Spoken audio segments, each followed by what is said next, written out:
everybody, it's Miss C. Today we're talking about, we're going to be talking about how to edit our background photo for our Meaningful Object project. So what you should have and have emailed to yourself so you can download it onto your Chromebook is a photograph of the person that you are connected to through your Meaningful Object. That might be a picture of just them by themselves or a picture of them with you. Either works. But for now, we also need to edit that to make it something we can use for our background, which is something you'll see in another video. So, first thing you need to do is open up your Chromebook, go to Google. And what we're going to be doing over at Google, no, I'm not a robot, is you're going to be looking up an online editor. Oh dear, go away. You're going to be looking up an online editor called Pixlr, P-I-X-L-R.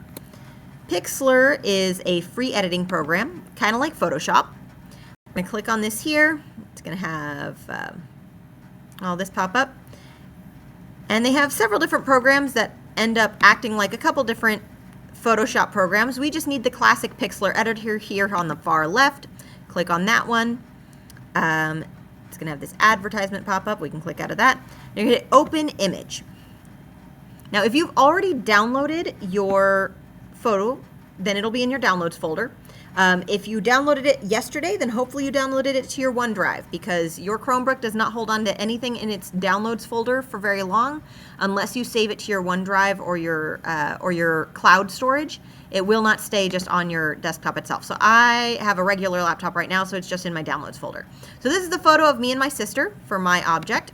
I'm going to hit Open. And it's going to give you three options. It's going to give you the original size, the full HD, or the web size. You do not need the full original. I usually use full HD or web. I'm going to go full HD right now, and I'm going to hit Apply. So here's my photo. It popped up, and I need to do a couple different adjustments here. The first one I'm going to do is I'm going to need to crop this image to the size that I want, which is this little button over here in the middle column to the side. It says Crop. I'm going to click on that, and a little frame is going to pop up. And the thing is, I need my photo to be a specific ratio. So over here you see this this word ratio next to free. I'm going to hit ratio. And we need one of our sides to be a 4, one of our sides to be 3. So if you want it to be wider than it is tall, make your W side 4 and your H side 3. And that'll make this nice landscape orientation right here. And I can move this box around, do whatever I need to with it. I can also grab one of the corners of the box, if this will load up enough that it will do it. I can grab one of the corners, make this smaller, make it bigger, things like that, until I have exactly the size that I want to be. If I want to be like extremely, like crop in just on my sister's face, or maybe I want to be narcissistic and just crop it in on mine, whatever works. If you want it to be the other way around, you could have, if you want it to be portrait sized, then your width might be 3 while your height is 4, which is what this picture was originally cropped to, but I can still adjust it to be smaller or to focus in on just our faces, things like that. But as I said, I do want mine in particular to be landscape style. So I'm going to come over here, make that a 4, make this a 3. And I'm going to just pull mine up so that we can see our faces a bit more. And then I'm going to hit Enter. And you're going to see the rest of the picture just kind of disappears, and that's what I'm looking for, so that I can have my nice crop in where I want it. Again, that ratio is 4 and 3. Depending on which one you put in which column will either make it a landscape or a portrait orientation. Now I do need to make a few more adjustments. The first adjustment I need to make is I'm going to come up here to this Adjustment tab, and I'm just going to hit Auto B and W. That's going to be Auto Black and White, because I don't need color for this. I'm just going to be posterizing the image and making it like a series of like steps of value. So the first thing I need is it to be in values and not in color. So here we go. I've got this black and white image. I'm going to move that out of the way.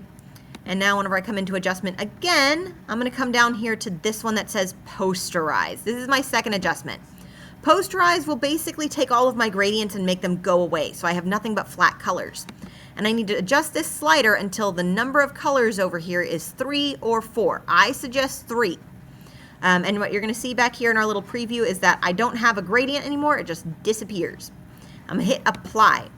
And what I should have at this point is now, instead of having a bunch of really smooth gradients, like you can see over here in my little navigation section, I have just a few shades of gray, and they don't have any gradients at all. I have a black, I have a dark gray, I have a middle gray, I have a light gray, and I have white.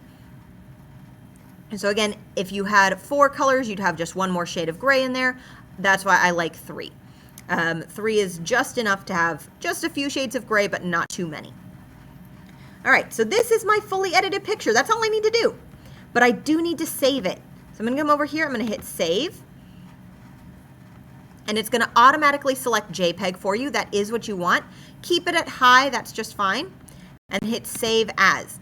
And I told you earlier, you need to make sure that you are not just saving this in your downloads folder for your Chromebook. If you just save this in your downloads folder, it will not hold on to it. It's like someone just left something on top of a desk, and then your custodian's going to come by and just throw it away as soon as your laptop is closed.